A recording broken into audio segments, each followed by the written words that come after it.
Toujours nous sommes dans notre sujet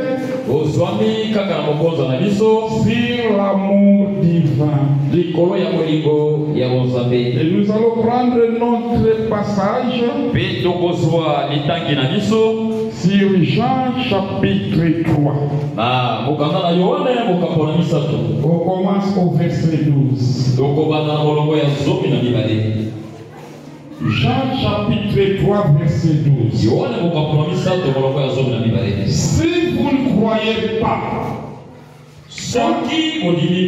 quand je vous ai parlé des choses terrestres, comment croirez-vous quand je vous parlerai des choses célestes? Personne n'est monté au ciel si ce n'est celui qui est descendu du ciel, le Fils de l'homme qui est dans le ciel. Et comme Moïse éleva les serpents dans le désert, il faut de même que le Fils de l'homme soit élevé,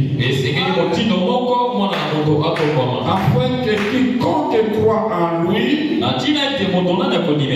ait la vie éternelle.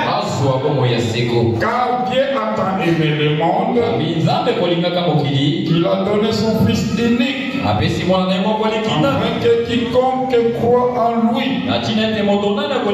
ne périsse point, mais qu'il ait la vie éternelle. Dieu en effet n'a pas envoyé son Fils dans le monde pour qu'il juge le monde, mais pour que le monde soit sauvé par lui. Celui qui croit en lui n'est point jugé, Et celui qui ne croit pas a déjà jugé. Parce qu'il n'a pas cru au nom du Fils unique de Dieu. Et ce jugement, c'est que la lumière étant venue dans le monde, les hommes ont préféré les ténèbres à la lumière. Parce que leur œuvre était mauvaise. Que le Seigneur bénisse l'écriture de sa parole au nom de Jésus-Christ. Saluez-vous les uns et les autres. C'est le signe d'amour. Il faut embrasser les. C'est ça le signe d'amour. Dites à ton frère, ayez l'amour de Dieu. Parce que nous sommes venus ici. Et comme je l'ai toujours dit, le message que nous avons pris au temps de la fin, c'est l'amour. Ce message que nous avons pris au temps de la fin, c'est l'amour. C'est le message d'amour. Parce que frère Branham, avant qu'il baptisait, il a entendu une fois qu'il nous dit, comme j'ai envoyé Jean-Baptiste pour la première venue, toi je t'envoie avec un message pour préparer la seconde venue. Or la préparation de la seconde venue, c'est l'amour de Dieu dans ce temps-là. Et si tu n'as pas cet amour, tu n'es pas préparé. Parce que l'amour qui sera enlevé, ce n'est pas toi qui seras enlevé, mais c'est l'amour de Dieu qui est en toi. Et l'amour se descendra pour prendre son amour qui est sur la terre. Et c'est cet amour-là qui ira au ciel. C'est pourquoi ce matin, vous êtes obligés, c'est une obligation d'avoir cet amour divin. L'amour divin est incontournable au milieu de son peuple. Parce qu'il ne peut pas entrer au ciel si tu n'as pas cet amour. L'amour de Dieu, c'est Dieu lui-même. Et si c'est Dieu lui-même, alors ce matin, chacun de nous va se préparer. Parce qu'il y a un enfer qui est réservé pour les méchants. Et il y a un ciel qui est réservé aux fils de Dieu.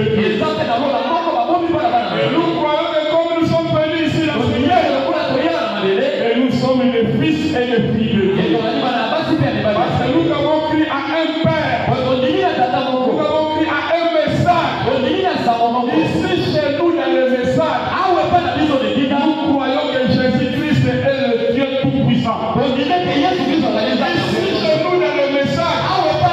Nous croyons que Jésus-Christ est le même hier, aujourd'hui. Et nous croyons qu'il est le Dieu tout-puissant qui est capable de donner la solution. Nous ne sommes pas un Dieu historique.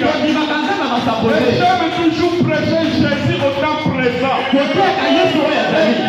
amour. Et toi aussi tu dois être amour. Parce que tu dois aller au ciel pour rencontrer ce Dieu-là. C'est pourquoi ce matin, nous avons quitté nos maisons. Et nous sommes venus ici pour l'amour de Dieu. Si tu as l'amour de Dieu, l'amour parle la crainte. Si tu es toujours péré dans ta vie, cela veut dire que cet amour n'est pas encore entré. Mais ce matin, je veux que chacun de nous soit saisi par l'amour divin. Nous allons lire dans Matthieu chapitre 2. Et on commence au verset 34. Matthieu chapitre 2, verset Sadducéens se rassemblèrent.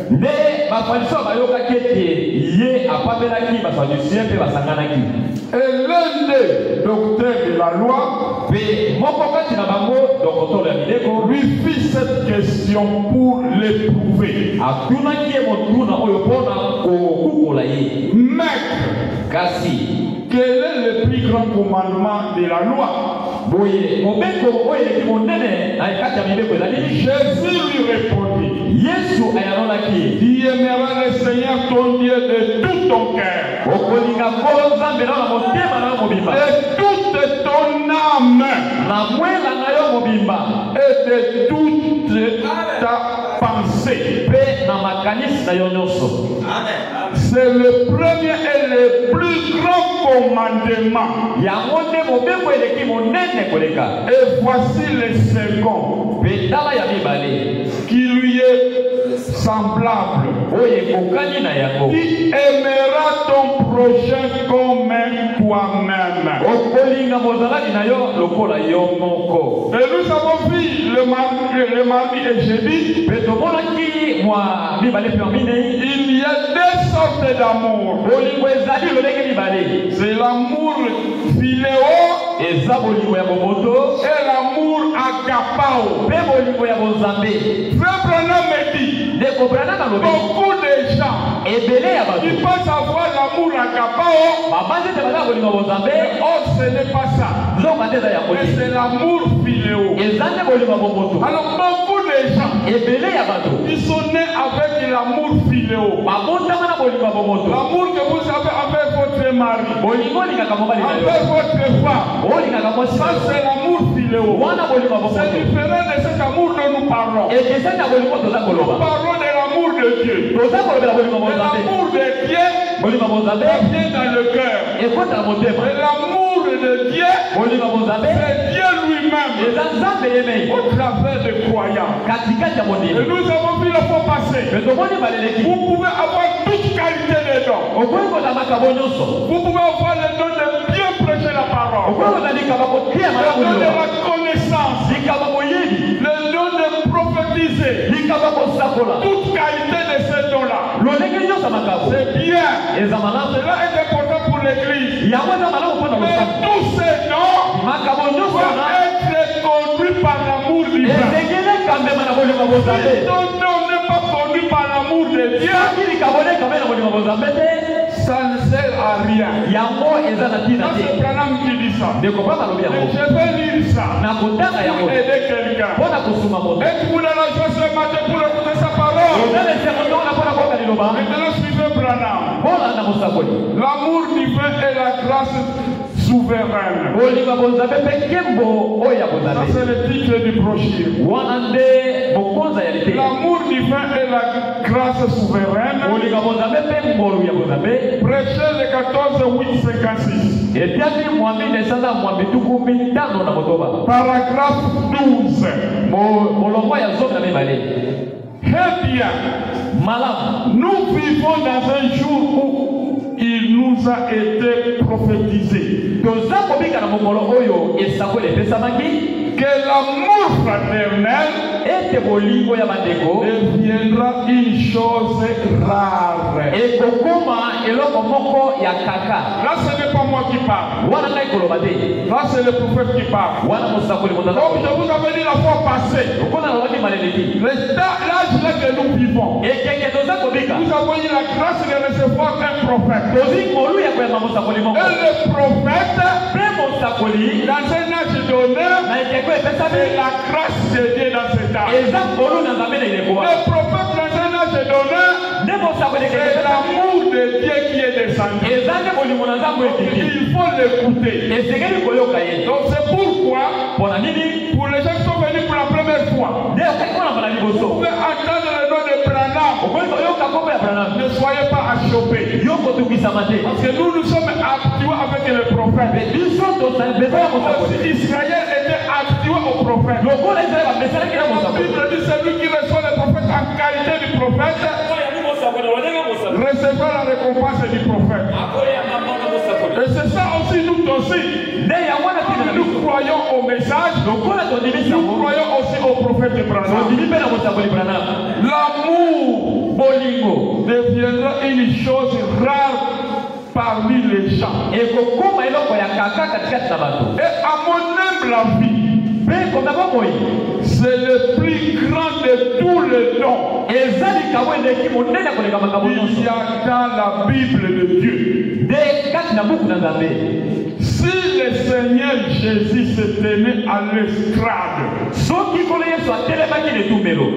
là c'est Frère Branham qui dit, si Jésus-Christ vient ici du haut de la chair, et Jésus se mêle ici, et Jésus maintenant commence à parler, il commence à parler à Branham.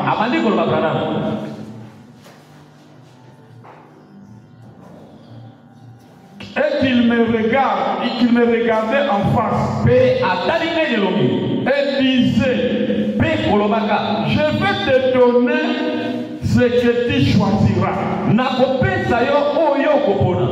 Tu peux être une personne importante, un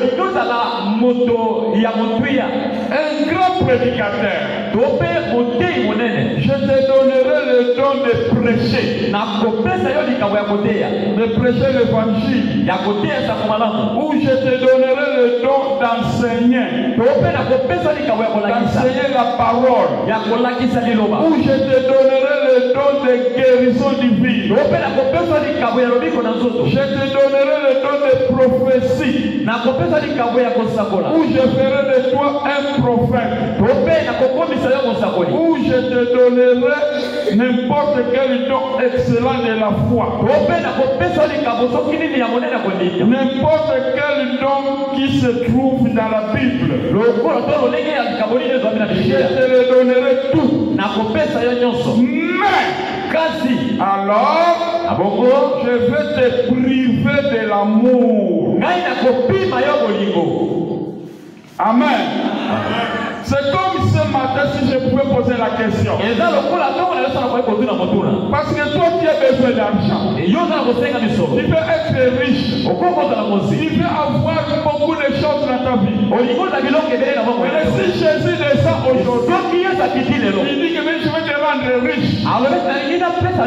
Vraiment tu seras un homme important de la vie de ta vie. Mais je t'apprive de l'amour. Qu'est-ce que toi tu vas choisir? Amen. Ça c'est une question piégée devant vous. Dieu dit que je vais te rendre pauvre, mais je te donne l'amour. Ou bien si tu veux je te rends riche, mais je te prive de l'amour. Qu'est-ce que toi tu vas choisir? Pendant que vous dites l'amour, le problème, quand on vient à l'église, ça va c'est un lieu d'entraînement. Mais le combat se trouve à l'extérieur. Là c'est entre toi et Dieu. Tu peux parler bien à l'église. Parce qu'à l'église tout le monde est saint. Tout le monde croit la parole. Tout le monde fait semblant qu'il croit. Ça c'est l'église. Mais à l'extérieur, c'est là où se trouve la vraie nature. La vraie nature se trouve dehors. Même si on peut prêcher ici, il ne peut pas manifester ce que tu es. Il manifestera ce que tu es. Et dehors. Le combat se trouve dehors. Ce n'est pas ici. Ici nous sommes venus pour se charger. Une batterie qu'on est en train de charger. Pour avoir la puissance. Allez se battre dehors. Mais vous devez savoir une chose. Et l'amour nous sépare. C'est une vie. Si réellement tu crois de la parole, tu dois avoir cette vie. Parce que Dieu est amour. L'amour doit entrer en action. Ce n'est pas parler seulement par la bouche. Ce n'est pas lire beaucoup les brochures. Tu peux parler avec les brochures. Tu peux citer les citations de Branham. Même si tu peux être un grand prédicateur. Donc nous avons beaucoup de prédicateurs parmi le monde. Ils voyagent de l'Europe, Amérique, par-ci, par-là. Ce sont des pasteurs qui ont de nom. Mais si eux aussi ils n'ont pas cet amour, tout ce qu'il faut c'est multiplier par 0. C'est l'amour parmi les plus grands commandements. Et chacun de nous est obligé de recevoir cet amour. Si tu veux être puissant, si ton nom là que tu as, pour que ton nom puisse être puissant, laissez l'amour de Dieu de conduire ton nom. Ne forcez pas. Laisse que l'amour prenne la première place dans votre cœur. Parce que s'il y a l'amour, il y aura des succès dans votre vie. S'il y a l'amour, il y aura beaucoup d'exploits. S'il y a l'amour, il verra que tout va changer. S'il y a l'amour, il verra que Dieu aussi aura confiance en toi. Pour produire la confiance, il n'y a pas la confiance, il n'y a pas l'amour. Un frère ou une sœur ne peut pas soupçonner le mal. L'amour ne soupçonne point. Et si toi tu continues à soupçonner, c'est parce qu'il n'y a pas cet amour de Dieu. Vous pouvez partager, vous pouvez donner le nom. C'est un amour. Mais l'amour de Dieu, si vous n'avez pas ça, cela va t'amener à l'enfer. C'est pourquoi cet amour va exister dans l'église. Parce que l'amour ne viendra dans l'église. Chacun vit à son coin. Chacun vit de sa manière. Chacun ne connaît pas la maison de l'autre. Et tout le monde ne se connaît pas. On se connaît seulement quand on vient avec lui. Oh, ce qui faisait la force dans l'église primitive, c'était l'amour. Et c'est l'amour qui dominait l'église. L'église au commencement était dominée par l'amour. Et l'église était puissante. Et il y avait le miracle qui se faisait complètement. Mais aujourd'hui, l'amour devient rare. Pourquoi l'amour dans les croyants cela devient difficile? Parce qu'il y a tellement l'amour d'intérêt. Comme le frère là vient me visiter, moi aussi je dois le visiter. Ça c'est l'amour d'intérêt. C'est l'amour philéo. L'amour divin ne voit rien, ne voit pas le mal. Mais l'amour divin couvre les fautes. Si tu dis que tu as l'amour, même si tu vois les rêves, tu vas surmonter cela. Au lieu d'être un journaliste, aller par-ci par-là, commencer à propager le mal des gens. Tu as entendu. Si toi tu as l'amour de Dieu, quand un frère commence à parler le mal de quelqu'un, l'amour de Dieu va arrêter cet homme. Il dit, stop mon frère, stop ma soeur. Ça ce n'est pas ça. Mais parlons de bien de quelqu'un. Il ne faut jamais venir me charger le mal de quelqu'un. C'est ça l'amour. L'amour refoule le mal. L'amour ne reçoit pas le mal. Mais l'amour refoule. Et l'amour domine. Et l'amour c'est Dieu lui-même dans un être humain. Dieu est amour. Tellement qu'il est amour, pourquoi il a donné son fils? L'unique fils qu'il avait, parce qu'il avait confiance à son fils. Et le fils aussi est venu sur la terre. Mais c'est pour vous dire, les moments difficiles que vous traversez, tout ce que vous traversez comme un moment difficile, toi qui vois ça que ce sont des obstacles. Mais Dieu ne voit pas des obstacles. Dieu est en train de voir que ce sont des tests. pour te faire élever, afin que tu puisses être fidèle dans sa parole. Quand il rencontre les épreuves, c'est l'amour de Dieu qui fait ça. Il veut te ramener et comprendre sa volonté. Parce que beaucoup de gens, dès qu'ils se retrouvent dans les moments difficiles, ils commencent à abandonner même la parole. Ils commencent même à aller dehors. Mais si tu croyais la parole, malgré les moments difficiles, tu dois comprendre pourquoi tu te retrouves dans les moments difficiles. Parce que chacun de nous, c'est dans le moment difficile, c'est par là que tu peux faire de véritables expériences. Et frère Moïse, il était un futur roi. Il devrait devenir pharaon. Mais comme ce n'était pas la volonté de Dieu, il était choisi comme prophète. Il a lui fait sortir de l'Égypte. Il lui a amené loin. 40 ans de souffrance. C'était le désert. C'est là où il avait rencontré Dieu. C'était l'amour de Dieu. Et chaque croyant qui est sur la terre doit passer par le désert. Tu dois aussi rencontrer les épreuves. Tu dois rencontrer les moments difficiles. Et tout cela pour te ramener à la volonté parfaite. Entre parenthèses, on lit l'influence de notre. L'influence de notre paragraphe 90.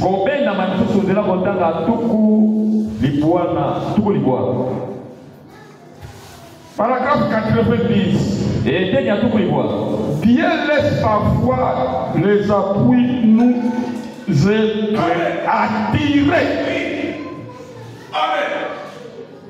Dieu laisse parfois les appuis nous être attirés. Quelquefois, il laisse la maladie nous frapper. Il laisse la déception, le chagrin nous frapper. Il fait cela parfois pour vous conduire au point où vous pouvez être influencé par l'évangile. Soyez sages pour les saisir. Ne soyez pas assez insensés pour vous en éloigner. Ça c'est Dieu. Il laisse parfois les maladies vous frapper.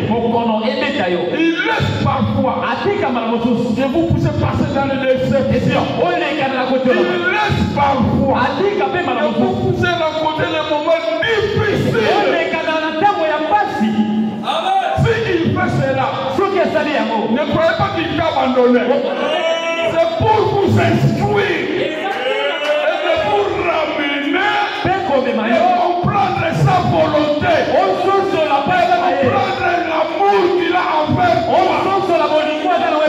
C'est pourquoi en tant que chrétien de la parole, quand cela t'arrive, ne soyez pas paniqués.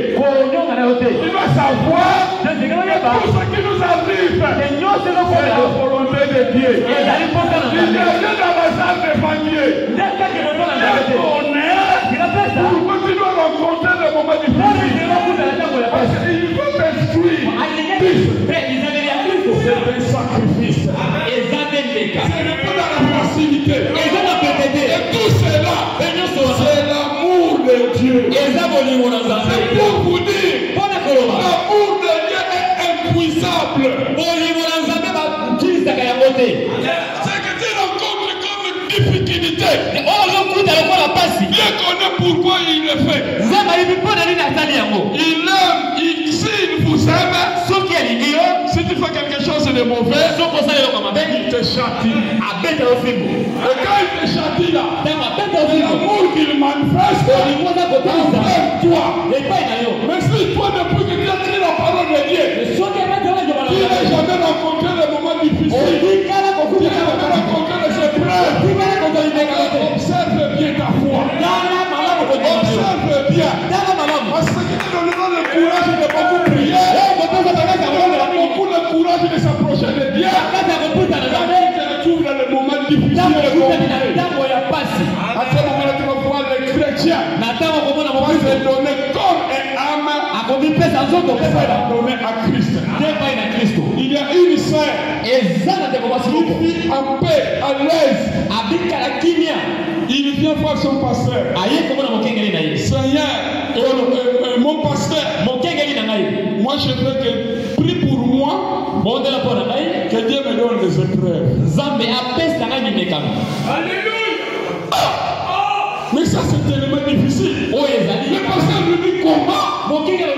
Vraiment je sens que je suis devenu paresseux. Je suis trop à l'aise.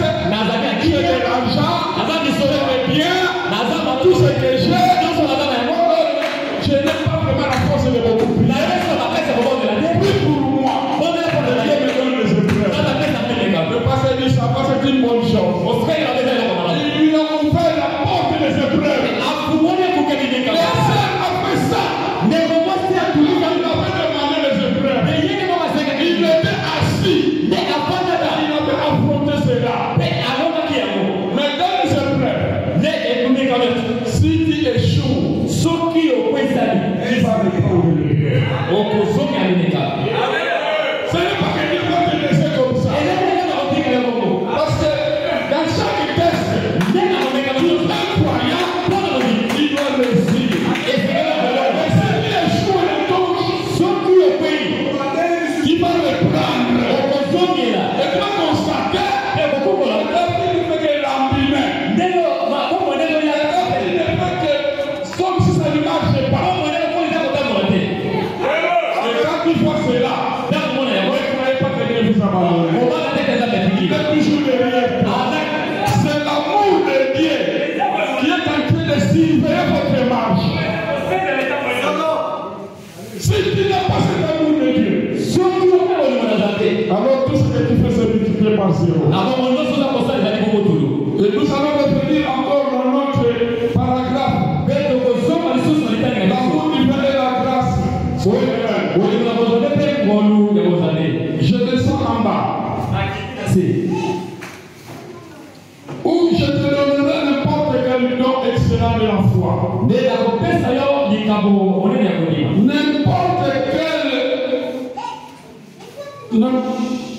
N'importe lequel des dons qui se trouve dans la Bible, je te les donnerai.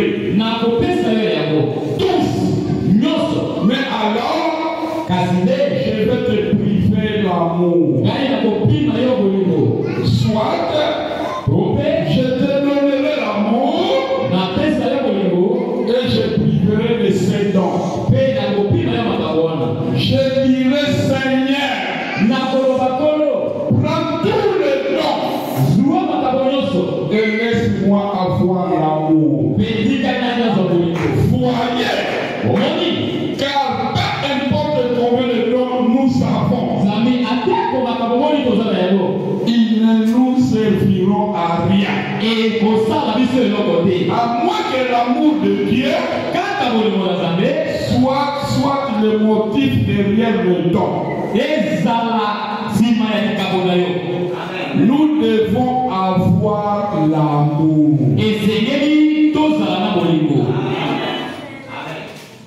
Mais bien mes frères et sœurs, je voulais vous faire voir quelque chose.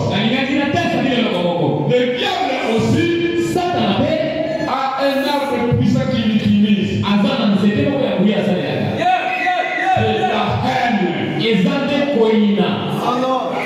quand vous constatez tous les démons sont aussi un esprit de la haine. Tout démon. Parce que c'est le fruit de leur père. Et la haine produit la jalousie. C'est pendant que nous avons pris Caïn et Abel, les deux campagnes lui donnaient le sacrifice.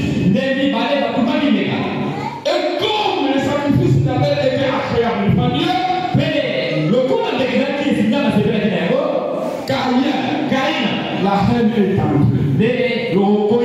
À cause de la haine, il a tué son frère. Ça, c'est la puissance que le diable utilise. Et pour nous, les croyants de la parole, si réellement vous sentez la haine commence à entrer en toi,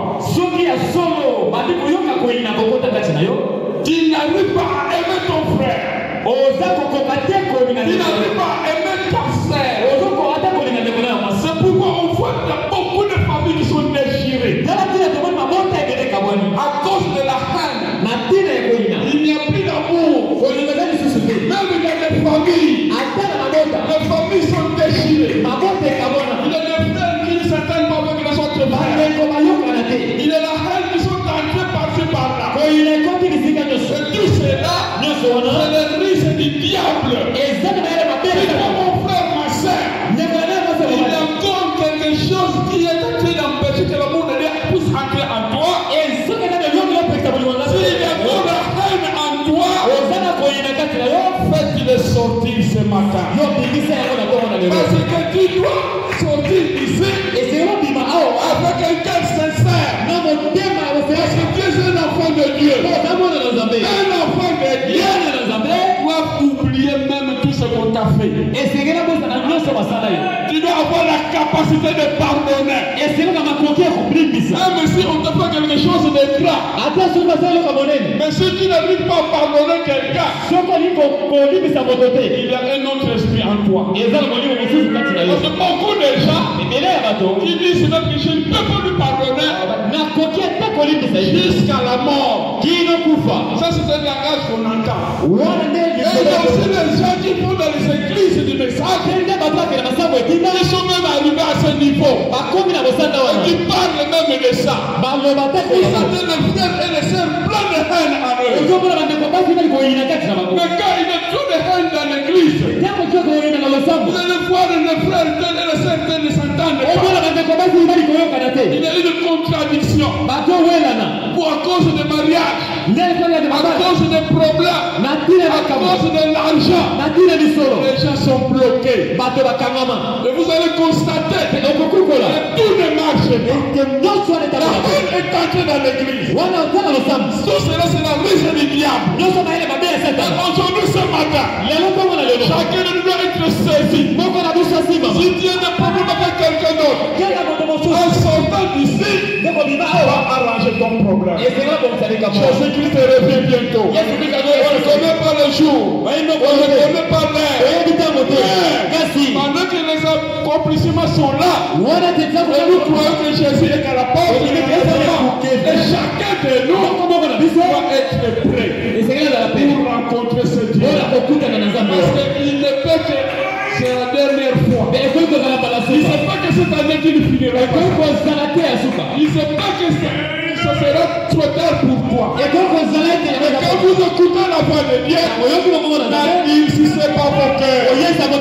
Mais lorsque le Saint-Esprit et la parole de Dieu puisse pénétrer en vous, vous voulez voir une église qui marche avec une forte amour. Une église qui s'aime. Pas une église tiède. Pas une église qui est chacun à son coin. Vous devrez vous connaître. Vous devrez exercer la fraternité. La communion fraternelle au milieu de vous. Vous devrez vous visiter. Vous devrez savoir la maison de chacun. La souffrance de quelqu'un, c'est ta souffrance à toi. Mais si tu vois quelqu'un dans la souffrance, quand tu n'arrives pas à mettre pas, les choses lorsqu'il marche, il a de la parole, il a l'amour divin, il a la miséricorde en lui. Il ne peut pas voir quelqu'un qui souffre, et toi tu ne fais rien. Mais pendant que les gens, vous devez savoir que l'amour que nous parlons, c'est quelque chose comme